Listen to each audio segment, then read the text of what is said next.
Afternoon. So, as Deirdre said, thanks Deirdre for the welcome and thanks for inviting me also to speak to all of you. I'm going to touch a little bit on neonatal resuscitation and then also just briefly go through some of the more common neonatal conditions. So I'll go into more detail when we get there. So just the topics I'm going to be covering. I'll spend quite a bit of time on neonatal resuscitation, and then birth asphyxia and therapeutic hypothermia. And then I'll just touch on neonatal jaundice, hypoglycemia, early neonatal sepsis, the late preterm infant, who we are recognizing more and more as a very high-risk group, and then just some other interesting common neonatal conditions that we manage at Tygerberg Hospital. So starting then with neonatal resuscitation, I think one of the most important things before the baby is even born is to actually be prepared. And from the obstetric side, we often rely on you for that kind of information for us to predict what shape the baby is going to be in when baby is delivered, but also the need for resuscitation. Having said that, as you know, we've often been caught out with babies where everything went well antenatally through the labor process, and then suddenly it's a very flat baby or a baby who needs resuscitation. So I think irrespective of the antenatal course and the course during labor, one always needs to be prepared. So I'm just going to pause on the NeoPuff device because I think a lot of people get quite flustered when they see all the buttons, but really this has made our lives much easier. So if you consider that a baby's tidal volume is about 4 to 6 moles per kilo, you can imagine in a 3-kilo baby, your regular term baby, that's 18 moles. So those days of using a big bag and pressing all these high pressures into their little lungs, we know that we've actually caused a lot of both barotrauma and volutrauma with that. So the NeoPuff is really much more gentle because it's a lot more controlled and you know what you're actually giving. The other nice thing with the NeoPuff is that we can give CPAP, so the continuous positive airway pressure, which we know is really paramount in the very prem baby, the ones who have HMD. So if you just look at the top dial, that is in the pressures that you're going to be giving, and we aim for a CPAP, so the positive airway pressure to be at about 5 centimeters of water, and that you will set on the NeoPuff on the top. There's a little white dial, and that you will set the PEEP with that for the CPAP, and it just shows you which way to turn depending on the pressure that you're aiming for. Anything from 5 to 8 centimeters is okay, but we'll generally start at 5. Of course, the higher the PEEP that you're giving, there is a concern that you might cause some volutrauma and possibly even a pneumothorax. So once you've done that, of course, you've got your air flowing at about 8 liters per minute. You then will set your inspiratory pressure, and that we aim for about 15 to 20 centimeters of water, depending on the size of the baby. And then there you occlude, as in the bottom picture. You then actually occlude the valve at the top and also the mask at the bottom. And that's then how you will set your inspiratory pressure. And that's by turning the knob on the right-hand side where it says PIP. Just the button on the left, the one that's covered, that is something that we should be doing every morning. And that is where we are setting the maximum pressure relief, so that you don't have someone coming along who doesn't know what they're doing and then setting the inspiratory pressure, say, at 30 centimeters or higher. So that's where you'll then set the maximum pressure, and then it's supposed to remain covered so that no one can fiddle with it. And then when you come along and you're checking your device, irrespective of how high you turn it, you won't go above that maximum pressure. And then, of course, the size of the mask is very important, to use a smaller mask for the smaller baby or the bigger for the more term baby. So once again, the information that we get from you is really vital in helping us to decide on what sort of pressures to set, and then also what mask we require as well. So just the resuscitation algorithms, the one on the left is the South African one, and then the one on the right is actually from the American Heart Association. So we basically follow that one, and it's actually being reviewed for 2020. But just if I can break it down in a bit more simple, so at the time of delivery, that's obviously now 0 seconds, We try and do delayed cord clamping of 1 to 2 minutes. I'm not sure in our department, I think we're doing 2 minutes. And we know that that's got a lot of benefit for the baby, especially the prem baby. The need for blood transfusions is drastically reduced if we do that. But of course, if the baby is born floppy and requires resuscitation, we then down to the delayed cord clamping. There's then immediate cord clamping. Perhaps in the future, we'll reach a stage where we can actually continue the, or not cut the cord yet, but actually then initiate resuscitation. But I think in our current setup, that would be quite difficult to do. Within the next 30 seconds, one needs to have warmed, dried, stimulated the baby, suction if necessary. We don't do routine suctioning anymore. And then we assess the breathing and the heart rate. So actually the most important to assess the breathing, because we know that ventilation is usually the thing that the newborns struggle with. And if you address the ventilation, the heart rate will follow. So if at 30 seconds the baby is not breathing well or has a heart rate less than 100, you're going to start with intermittent positive pressure ventilation. And of note is that we use room air. So where it's available, we shouldn't be using 100% FO2. We should be actually using room air. And that once again is a challenge in many delivery rooms throughout the country. Now in the majority of cases, just giving that little bit of IPPV will actually get the heart rate back and the baby will settle and you can hopefully stop your resuscitation and carry on stabilizing the baby. But at 60 seconds, we then check the pulse and the breathing again. And as I said, majority would have perked up by now. This is where it becomes a little bit confusing. If the pulse is more than 100, but the baby is not breathing well yet, you carry on with your IPPV. So you can be happy that the blood is circulating from the lung, the ventilation. But if it's between 60 and 100, we also just continue IPPV. And if it's less than 60, that means the heart rate. That means you're starting to run into trouble. So at that point, you'll now actually increase your oxygen to 100% to prevent any further hypoxia. You'll also continue your IPPV. Once again, that is the most important part in neonatal resuscitation. And then if you've got a second person present, you've called for help, you'll then start cardiac compressions. And the rate we do it at is 3 compressions to 1 breath. So very different in neonatal resuscitation to what we do in pediatrics, and certainly very different to adults. You'll also just note on the right-hand side, I've got what we call the targeted preductal saturations after birth. And this is one of the biggest changes in the later resuscitation guidelines, in that we monitor saturations rather than just heart rate. And this has really helped us a lot in that we're not aiming for that 90-95% saturations immediately after birth anymore, which was obviously quite unrealistic if you think about fetal circulation and the transition after birth. So as long as baby is reaching these saturations, then you can happily carry on with your resuscitation with room air. So at 90 seconds, so this is just 1.5 minutes, we'll carry on. If the pulse rate is still less than 60, then you're going to give adrenaline.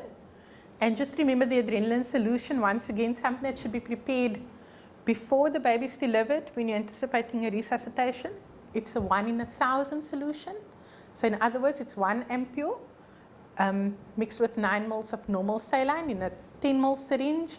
And then as you'll see, the dosage is very small, so it's 0.1 to 0.3 ml per kilo.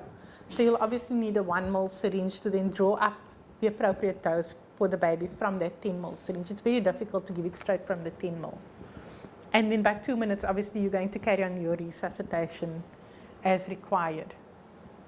So just pausing on the actual cardiac compressions, we use the 1 and 3 rule. So you want to compress on the sternum, the bottom third of the sternum. There's 2 ways of doing it. You can either encircle the chest, your thumbs parallel on the sternum, pressing down, or you can use the 2-finger method. It just depends on what you're more comfortable with. So we're showing both methods here. And you compress, so it's the bottom third of the sternum, it's 1/3 of the chest, the AP diameter, and then it's a rate of 3 to 1. So it's 3 compressions for every 1 breath. And some of you will remember Prof. Kirsten. He used to always say it's like a waltz. I don't know what a waltz is like, but I know from what he says. So it's 1, 2, 3, breathe, 1, 2, 3, breathe. And it's always obviously like in adult or pediatric resuscitation, much easier if there's one person taking charge and then calling it out, so that you know exactly when. So we always do synchronous breathing and compression, not asynchronous. Just some key points which we often forget because the guidelines do change quite regularly, and in fact in 2020 there's going to be a new guideline released. If the baby is less than 32 weeks, we actually don't try and stimulate immediately. We put them in a plastic bag first, and that is to prevent the heat loss from the baby. We know that hypothermia can actually have a negative influence on the outcome and the outcome of your resuscitation. The other thing that we often forget is the suctioning. So there also isn't routine suctioning anymore, only if the mouth and nose is full of secretions. The Meconium stained liquor, so this is quite controversial still, and in fact just this morning I saw for the 2020 ILCO guidelines they're probably still going to recommend that we don't do routine suctioning in Meconium stained liquor. And the reason for this is because, as mentioned before, the positive pressure ventilation, getting the ventilation going is actually the most important. And you can imagine if you've got some poor intern trying to intubate the baby to get that meconium out, you're wasting valuable time and the baby is becoming more and more hypoxic during that time. So it's not recommended. We ventilate preferably with the Neopuff. Priority is given to ventilation over chest compressions. About 1% of babies will require cardiac compressions. Obviously, in a place like Tygerberg, we're seeing a very skewed population, and that's why we're doing it on a lot more babies. When do you stop resuscitation? According to the ILCO guidelines, if there's no detectable heartbeat at 10 minutes, so one needs to stop and actually listen.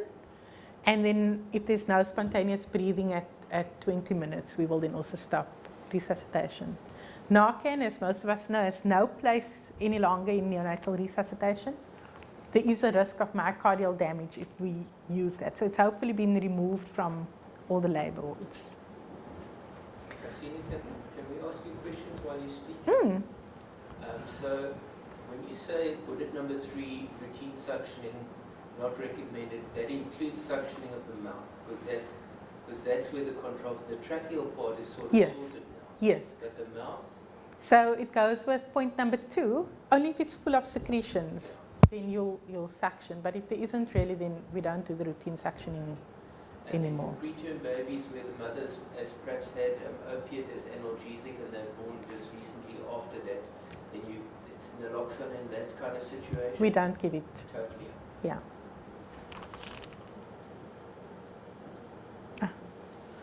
So the benefits of 21% versus 100% oxygen. For ventilation, they've actually found that there's a reduction in mortality at 1 week if you use 21% oxygen as compared to 100%. There was no real significant difference in HIE between the two groups. There is an earlier onset of spontaneous respiration. Cerebral blood flow is also better in the 21% group.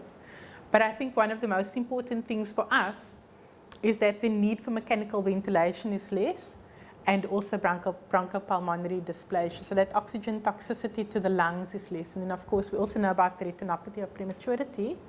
So especially in the prem babies who are exposed to such high oxygen concentrations, we can actually cause damage to their eyes as well. And once again, it makes sense if you just think back to the fetal circulation and what the SATs is antenatally in a fetus, and then suddenly we're expecting them to have very high SATs immediately after birth. So in many studies and in a large meta-analysis as well, it's been found that starting resuscitation with 21% is a lot more beneficial.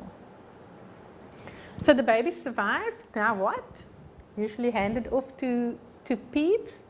I think a very important thing is that we have to consider these babies for therapeutic hypothermia. So sure, they've had a very rough start to life, even antenatally, but at least there is still something that we can offer them. So the baby has to be more than 35 weeks gestation or at 35 weeks. And then we use a set of criteria. So there's the A criteria and then the B criteria.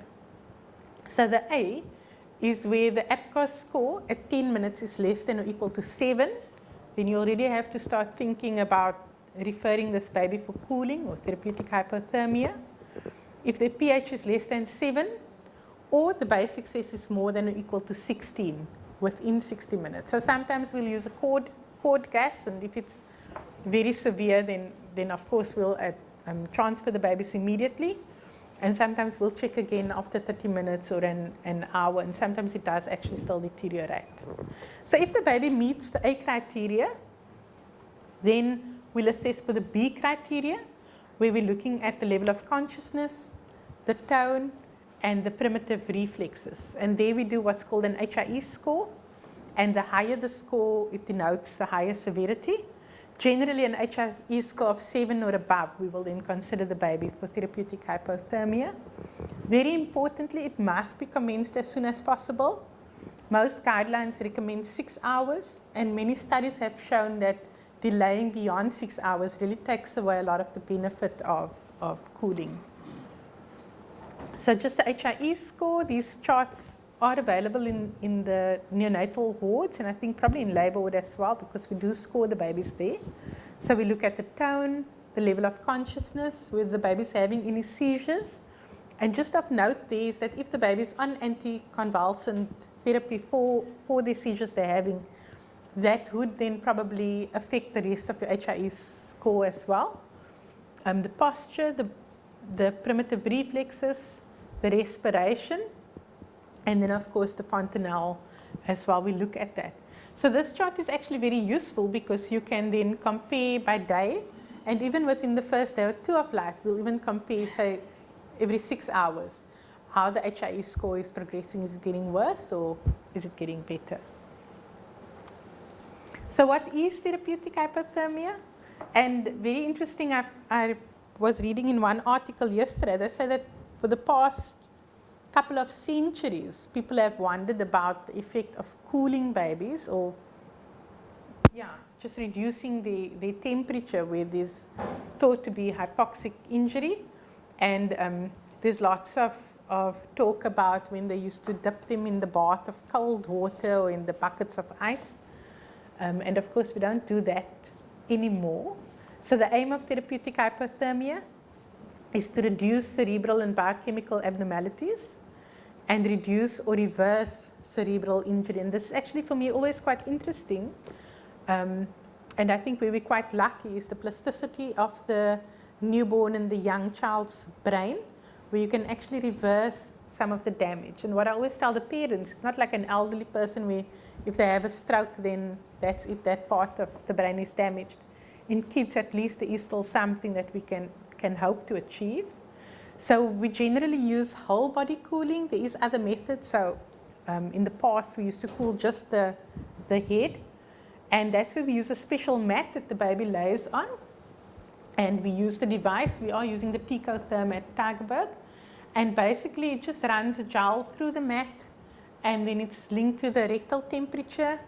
And based on the temperature that you program in, the gel will cool down to bring the baby's body temperature down. So we run them at a temp of about 33 to 34 degrees, the baby. And after 72 hours, we slowly rewarm them. There are obviously complications associated with cooling. So we place very close attention to clotting. For clotting abnormalities, they need daily bloods for this. Liver abnormalities, so they get a daily ALT as well. And then they can also, unfortunately, have arrhythmias. Many of these babies do require sedation. So what has been found is that if the babies are very irritable, and unfortunately some of these babies will even start shivering, you can actually reverse some of the positive effects of cooling. So then we'll have to sedate them, and in some cases we may even need to ventilate them if they are needing lots of sedation or anticonvulsants. At the same time, they're also on continuous EEG monitoring, whereby we can then look for subclinical seizures, but also see what the brain activity is like. And that may actually direct us in terms of withdrawal of care or how severe the HIE actually is. So how does it work? The precise mechanism is still uncertain. There's lots of, to reduce the metabolic rate and the glucose and oxygen demand, specifically in the brain. And that's got to then do with protecting the mitochondrial function, preventing energy failure, loss of cell membrane integrity, and cytotoxic edema. So basically, it's to slow the metabolism in the brain down. There's also a reduction in free radicals, and then actually decreased apoptosis. So that's once again quite reassuring that one can achieve some of this by doing the therapeutic hypothermia. So does it work? So this is from a large meta-analysis when therapeutic hypothermia was starting to be rolled out. And you can see it does in death or severe disability, in the incidence of cerebral palsy, psychomotor, and development outcomes, and also the mental development outcomes. It definitely favors hypothermia. So this is quite a nice meta-analysis that was done. There were a total of 767 infants who were followed up to 18 months. It was a combination of 4 large trials. The TOBY trial is one of the trials that we form part of for part of Gugu's PhD as well. So then moving on to neonatal jaundice. So when I decided on what topics to just cover, obviously we can't do the whole of neonates in an hour. I thought about common things that you might come across when you're doing your postnatal round, because a lot of the times I think the moms would actually mention to you if there's something about the baby that they're worried about. So jaundice is probably one of the commonest things that either you will look at baby and see slightly yellow, or the mum might tell you the baby's looking yellow. So one of the things that we need to distinguish, is this physiological jaundice or is it pathological? So physiological, many of us will know, usually day 2 or 8, lasts up to 2 to 3 weeks, depending on the age of the gestation of the baby. The baby is otherwise well, and it's caused by the shorter lifespan of the fetal red blood cells, but also the still relatively premature or bilirubin metabolism and the increased enteropathic circulation of bilirubin as well. Then you also get breastfeeding jaundice. So that's usually your first few days of life, primigravida mum struggling to breastfeed the baby, and there isn't actually enough milk for bowel movements, and the bilirubin then increases or is just being recirculated, causing jaundice. But then rarely we'll also get what's called breast milk jaundice, so on the opposite side, and this is where the breast milk itself is causing the prolonged jaundice. Of course, that is a diagnosis of exclusion, and it can last very long, up to 13 weeks. So in those moms, we just encourage them to continue breastfeeding, and it's usually harmless. So the more worrying one is the pathological jaundice. And once again, on day 1, you may be seeing this mum in the postnatal ward or high care or wherever, and you may actually notice that the baby is jaundiced. And then the baby who's jaundiced also continues more than 14 or 21 days. And here one has to be worried about hemolysis. So obviously, if you've done rhesus testing, you may be alerted to this.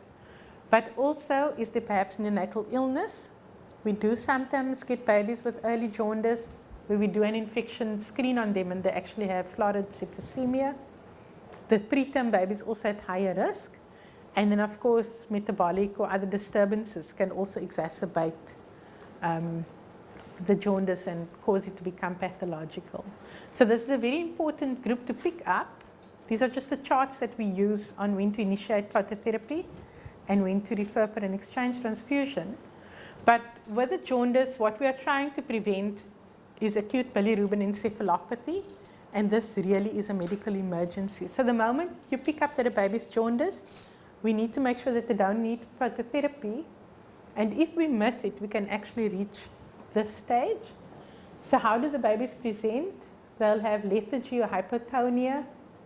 Once again, mom's complaint to you might be, doctor, my baby is really just not feeding well.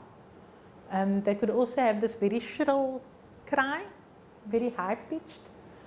They could even develop apnea or seizures. And of course, if the neurotoxicity continues, unfortunately, the baby can demise from that. And the management in this case, start intensive phototherapy, optimize the hydration status of the baby. Many of them would be dehydrated by this stage, but then of course an urgent exchange transfusion. So this really is a medical emergency.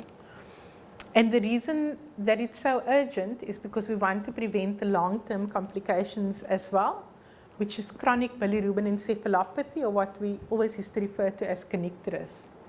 And I can tell you from the PEDS neuro clinic, it's really sad to see these kids when they come back for follow-up for what could have actually been a very preventable cause.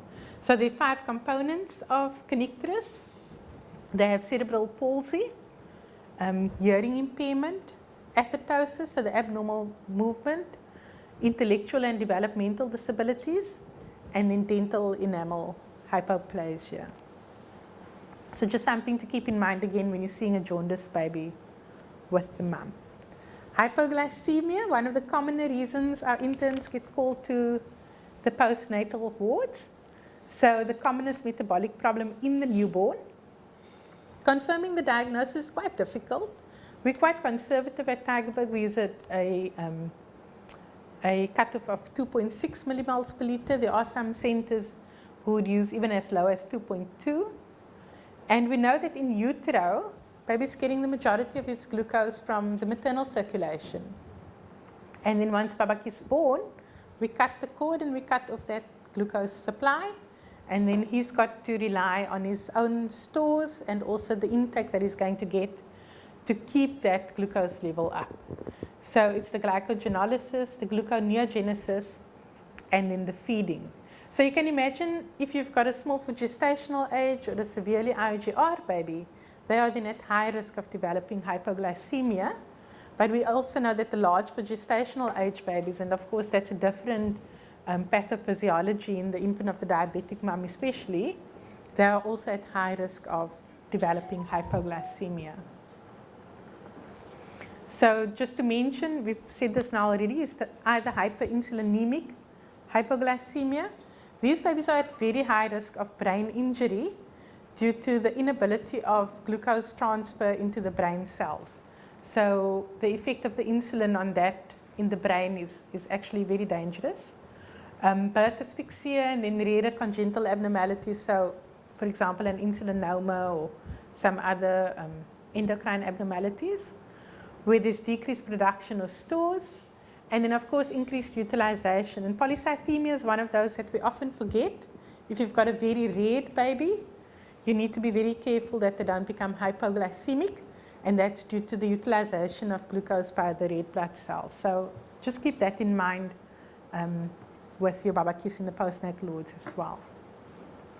So one of the worrying things is that many of these babies can actually be asymptomatic. So we don't even know that they're hypoglycemic if we're not looking for it. But then of course they could also present with jitteriness, irritability or lethargy, once again poor feeding, apnea, this high-pitched cry, and of course the more severe, the seizures and the coma. So how do we treat it? So if it's that asymptomatic baby laying in the postnatal ward, picked up to have a low glucose, then we need to feed the baby. So either put babaki on the breast, get mum to express some milk, and this is one of the few cases where we would advocate giving the baby some formula if the mum is unable to feed or we're worried about the breast milk supply, because we need to get the sugar up. And here we really want to avoid the IV boluses of neonatalite, because what happens, we give them a bolus of glucose-containing fluid, their insulin level spikes, suddenly the glucose level drops again, and then you need to go through the whole cycle again. So we try to avoid it as far as possible. Of course, if the baby is symptomatic or you're unable to get the glucose up by feeding them, then we have to give them a bolus of neonatalite. Remember, that's a 10% dextrose solution, and we give 2 ml per kilo. But then you'll also probably need to admit them to make sure that they're getting enough glucose in, and we need to move on to glucagon or hydrocortisone.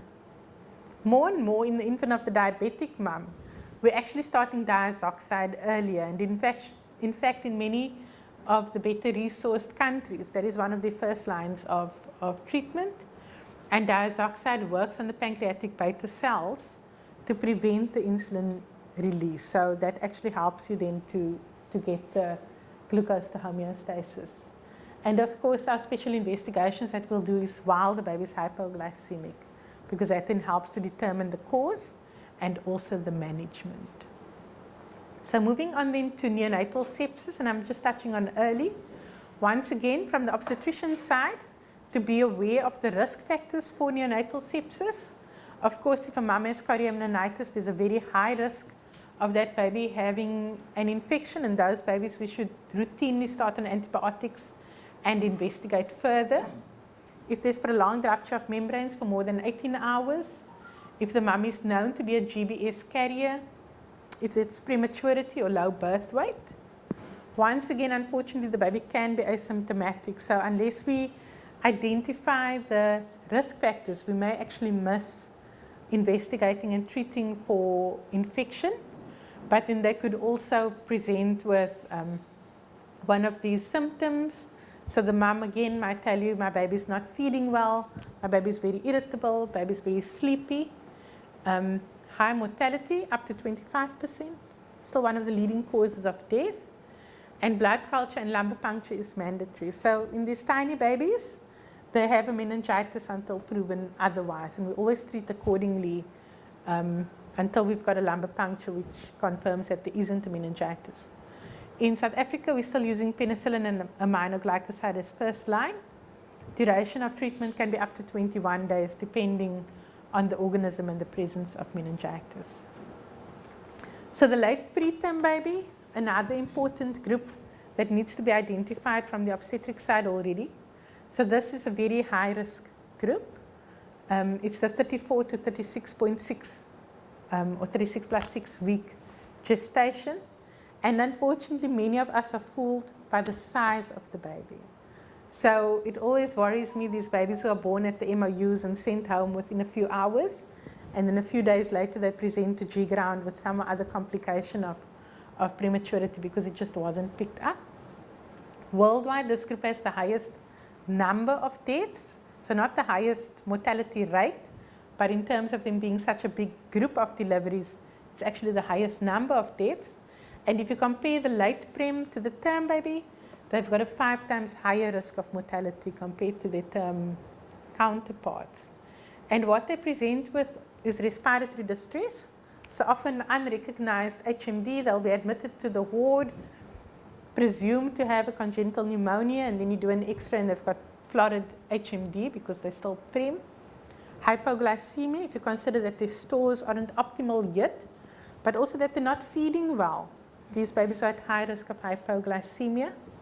Hypothermia, infection, and then also severe jaundice. And unfortunately, we see lots of these babies coming back with bilirubin encephalopathy or Billy's above exchange, just because they're still immature and not feeding well. And then it's unrecognized because they were sent home so quickly.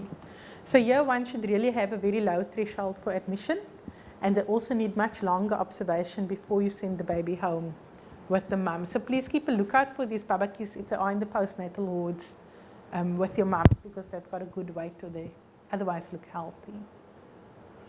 So I thought just lastly, I'll touch on some common neonatal conditions that we see at Tygerberg Hospital, not necessarily outside, because obviously we do deal with the sicker mums and babies here.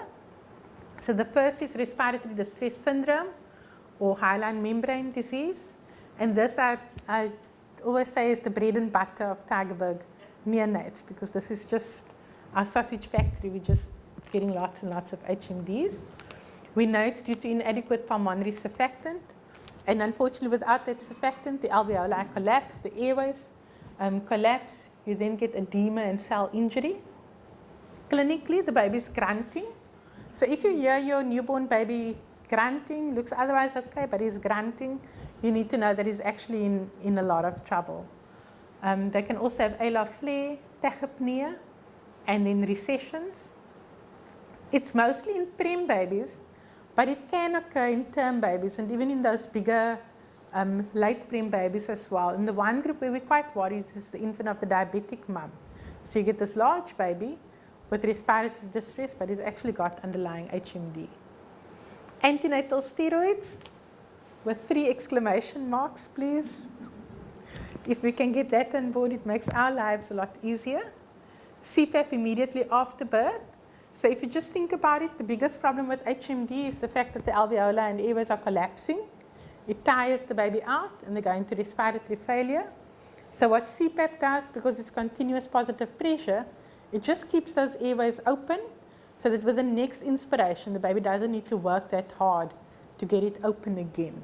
So immediately after birth, these babakis should be started on CPAP. We transport them on CPAP and we keep them on CPAP in the wards. And then we also consider rescue surfactant. So once again, in the past, we were doing prophylactic surfactant, but there hasn't been any evidence for superiority of that route. And in fact, many of those babies getting prophylactic surfactant probably actually didn't need it. So now we've got various criteria where we will consider rescue surfactant. And what we are using now is the LISA technique. So that's the less invasive surfactant administration. So what we do here is we keep the baby on CPAP. So they're still being ventilated from that point of view. We then intubate them through the mouth with, sorry, not intubate. We go in orally with a nasogastric tube down into the vocal cords, and we then give the surfactant in that way. We can monitor the SATs. We can up the oxygen on the CPAP if necessary. We remove it, and there you've given your surfactant. No need for mechanical ventilation, no need for intubation, trauma to the vocal cords, trauma to the lungs, no need for sedation. We had lots of babies when we were doing the old technique where we sedated them, where we couldn't extubate them because they were so sedated. So this now is where we've moved towards, is the LISA technique. Meconium aspiration syndrome. Unfortunately, if you get called at 10 in the night by the reg saying there's an MAS baby who needs admission to ICU, then your heart just sinks. This is probably one of the most difficult conditions to manage in the neonatal ICU. We know once again meconium is passed in response to hypoxia, and the meconium then causes various problems in the lungs, the most obvious being mechanical obstruction of the airways, pneumonitis, but also surfactant inactivation. So with that obstruction, you get collapse of parts of the lungs, but then you also get hyperinflation in other parts of the lungs. And unfortunately, the thing we struggle with the most is the persistent pulmonary hypertension that these babies develop due to the hypoxemia associated both antenatally but also through the birth process, and then of course postnatally when they've now got this meconium sitting in the lungs. And the problem with the PPHN is that it actually becomes a vicious cycle, because the more severe it is, the more they're going to shunt the blood away from the lungs, the more hypoxic they become, and the more they shunt. So it just becomes this vicious cycle. So the management, we need to ventilate them in many cases, and often we need to move on to high frequency oscillation. We also give them surfactant replacement to try and recover and recruit some of the alveoli. We need to treat the PPHN. In many of these cases, we're actually not going to be able to ventilate or oxygenate the baby unless you've gotten the pulmonary pressures down. And there we will generally start nitric oxide, and usually we'll start sildenafil as well. And then of course many of them need inotropic support also. So we often have to get their blood pressures up high enough to overcome that very high pulmonary pressures as well. So many of these babies need ventilation for a long time, and unfortunately some of them will demise. And then just the last one is necrotizing enterocolitis. Once again, a very important role that obstetricians can play. If you know that the baby is going to be, or anticipate that the baby is going to be born prematurely, please start counseling the mum to express her breast milk as soon as possible, because that can really save the lives of these babies. So NEC, it's an inflammatory condition of the gut. Antenatal steroids is protective. Unfortunately, even in this day and age, still has a very, very high mortality, up to 30%.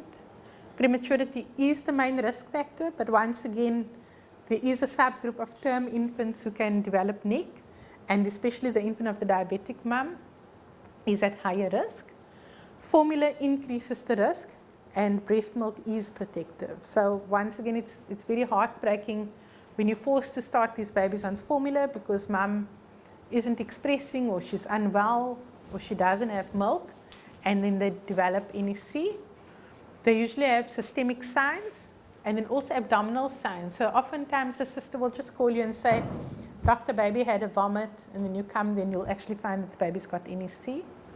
And then the management is either conservative, but unfortunately in some cases they may need surgical intervention. And then of course there's the nutritional rehabilitation that needs to take place afterwards. So just on the x-rays, the top one on the left, so that's a classic picture of NEC, where we see these very thickened bowel loops, and you can actually see there's even a little bit of gas in the walls. So what they get is what you call tram tracking. So within the bowel wall, there's actually air that then moves in there as the necrosis process takes place. And then you'll have two lines where the bowel wall is, and that's what we call tram tracking. You can even get gas up into the portal system. I always tell the students it looks like air bronchograms, but in the liver. And then, of course, it can proceed to the more severe case of perforation, and that's obviously then an indication for surgery. And unfortunately, by that time, we may have actually missed the boat. There's also just a picture of some of the diseased bowel. And then clinically, this is often what we see, this distended, shiny, very tense abdomen with discoloration of the abdominal wall as well. So unfortunately, these babies can become very, very sick, and we do lose a lot of these babies. We were discussing earlier about the surgical intervention. So it's always a little bit tricky both for us and the pediatric surgeons, because they obviously don't want to go in too early. The process is ongoing, and they may just resect a part of the gut, and then they'll need to go back in because there's more of the gut that still becomes affected. But on the other hand, if they wait too long, we then actually go into a downward spiral whereby the baby decompensates, they become acidotic, start having clotting abnormalities, so they go into DIC, and then we actually can't get them stable enough for surgery. And those cases will then often demise. So it's one of the very sad conditions to watch in ICU, this baby deteriorating in front of you, and there's actually nothing that you can do about it. So going back then to my plea, please ask the mums for breast milk, because that can really save the baby's lives. So thanks very much.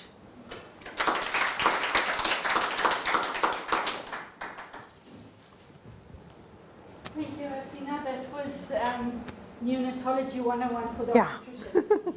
Are there any questions?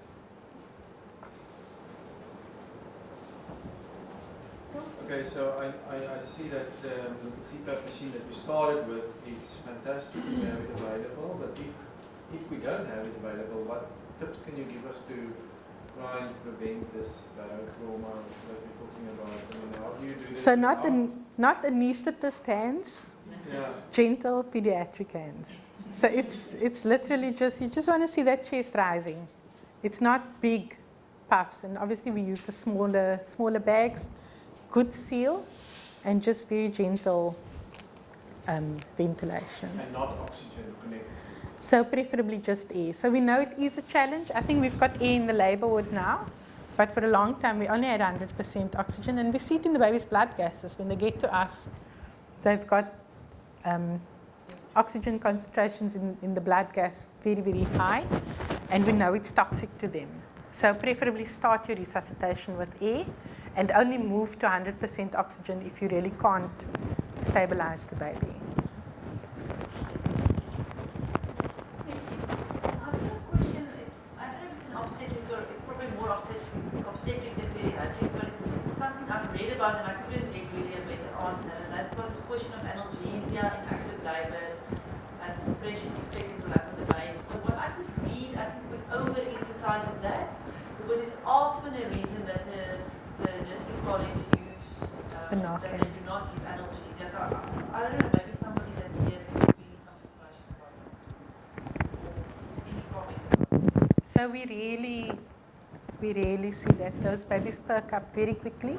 And in fact, we often get called in ICU because the baby needed some resuscitation at birth, but then it's just an effect from the mum's sedation or the mums who have general anesthesia, and when we do their blood gases or their HIE scores, they're actually completely fine. So with a little bit of drying and stimulation and maybe a minute or two of IPPV, they usually recover very quickly.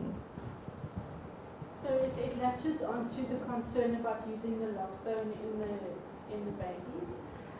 And besides the myocardial toxicity for the baby, it's also been shown that the naloxone doesn't span long enough. So you have false reassurance that it's been reversed, but you need to monitor the baby. So would it be safe to say that if the baby is vigorous at birth, that it's likely that the baby is not suffering from the sedation? And if the baby is sedated, it needs to be monitored anyway. Yeah. You can't just rely on naloxone.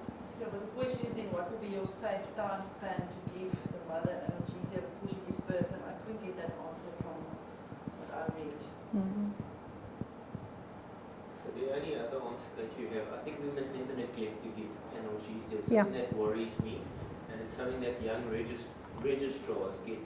They get habituated to women's pain, and it takes a middle-aged person to walk in there and hear all the screams and recognize the degree of pain. So I think we must never not be working to give analgesia for women. But there's nothing wrong with giving intravenous opiates if you are closer to lower doses of intravenous opiates, if you're in closer proximity of delivery rather than intramuscular opiates. I mean, we recognized the short action of naloxone when we were still giving it, because we would combine it with intramuscular naloxone to try and prolong the effect, but certainly the literature's gone away from that. I'm just scared that we're not going to give mothers pain relief, and that's not the right thing to do. Can I carry on? Yeah, sure. Just firstly, thank you for an excellent talk. I really appreciate it, Messina. And then just another observation, because I'm often in the resus room with a baby that I have a special interest in, and I just find that the younger people are tending not to stimulate the baby. It's very hands-on, and then sometimes just a little bit of encouragement to stimulate that baby gets the baby going. And I think, oh, am I breaking all your protocols or not? No, but of I course just not. find that the younger pediatricians are very reticent to stimulate a baby. Yeah, that is the bottom line of receiving a baby and neonatal resuscitation. It's just the stimulation, the drying and the stimulation. So that's then something that I need to reinforce with the department as well. It's very odd though, because we like to do everything with the baby. So you're welcome. With the babies, or just keep the anesthetists with their big bags and their big hands out. I hope there's none in the room. Thank you, Asina. Myself and Professor de Jong realized things have really changed a lot. we were taught to be very active, but that's long ago. I think virtually all places where babies are delivered have got oxygen saturation monitors. Yes. Even at primary care level, what oxygen saturation should they aim at? So there's now the targeted saturations, which should hopefully be pasted up on the walls. But generally, so once you've gone through the transition, we aim for a saturation of about 95% in a term infant and about 90% in the prem. We used to aim for lower, but you know, with the fluctuation in saturations, it could often overshoot to much lower than what is actually safe. So we aim for about 88 to 90 in the prem babies. That transition starts very low, though. Yeah, so Yes. you need about 10 minutes. At about 10 minutes, And yeah. the department has done a lot of outreach to the MOUs and a lot of resus training, and they've got a lot of laminated posters stuck up at the resuscities to remind people what the aims are. So I'm glad that Prof mentions about the saturation monitor, because once again, way back, we used to do that, feel the umbilical cord and listen. So that's all out. The babies should go onto a SATS monitor immediately after birth in the resuscitation situation, rather than still trying to faff around and trying to feel the cord in that. We also know that it's quite unreliable to do that. So if there is a saturation monitor, then that is actually gold standard. I think a lot of these conditions are obviously not things that we'll treat as obstetricians, but it helps a lot if we are able to answer the basic questions or to prepare our patients of what to expect.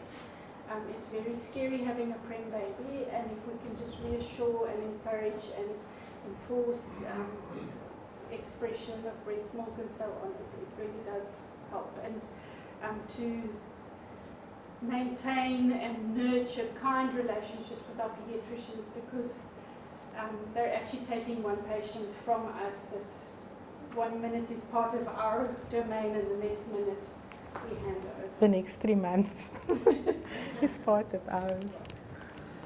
Any other questions?